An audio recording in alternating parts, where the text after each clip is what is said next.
professora Fernandes recebeu quase $500 mil da indústria do ovo e escreve artigos como este. Ela admite que os ovos podem aumentar o LDL, o colesterol ruim, mas argumenta que o HDL, o chamado colesterol bom, também aumenta, mantendo a proporção entre ruim e bom.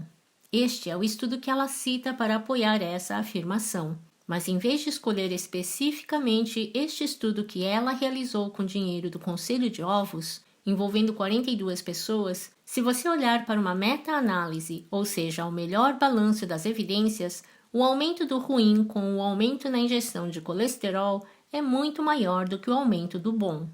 Esta meta-análise de 17 estudos diferentes mostrou que o colesterol da dieta aumenta a relação entre colesterol total e HDL, sugerindo que o aumento nos níveis de HDL não compensam o aumento adverso no colesterol total e no LDL, e, portanto, o aumento da ingestão de colesterol dietético pode realmente aumentar o risco de doença cardíaca coronária.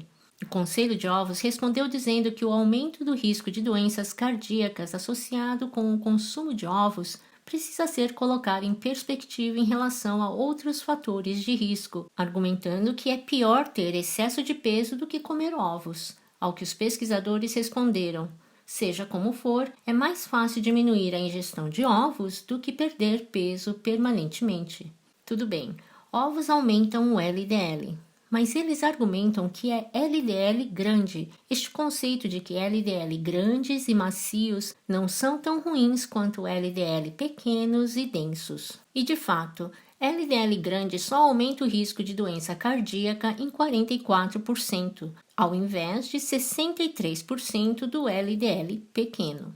LDL leve, grande e flutuante ainda aumenta significativamente o nosso risco de morrer do nosso assassino número 1. Isso foi para as mulheres e o mesmo foi encontrado para os homens. Grande LDL só aumenta risco de ataque cardíaco ou morte em 31%, ao invés de 44%.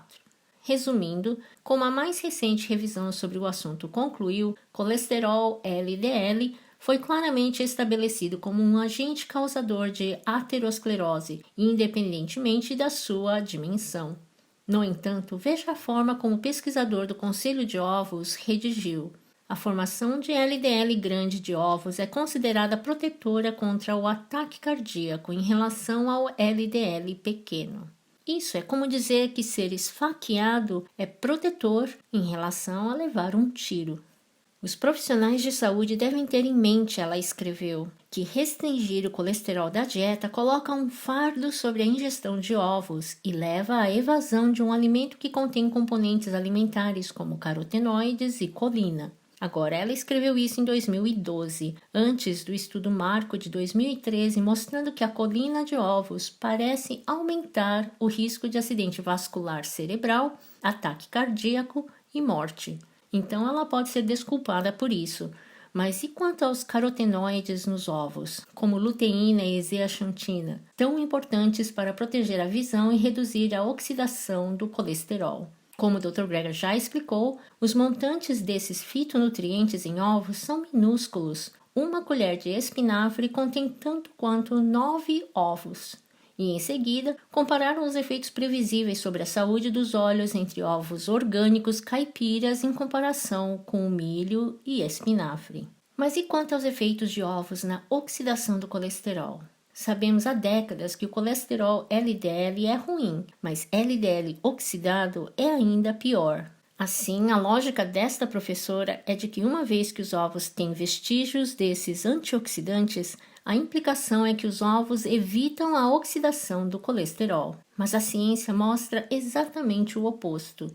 Consumo de ovos aumenta a susceptibilidade de LDL à oxidação. Eles descobriram que não só comer ovos eleva os níveis de LDL, mas também aumenta a oxidação do LDL, além da oxidabilidade de toda a corrente sanguínea.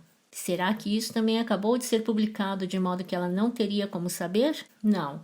Foi publicada há 24 anos, em 1996. No entanto, ela ainda tenta insinuar que os ovos iriam reduzir a oxidação. Ela reconhece que recebeu financiamento do Conselho Americano de Ovos e, em seguida, afirma que ela não tem conflitos de interesse.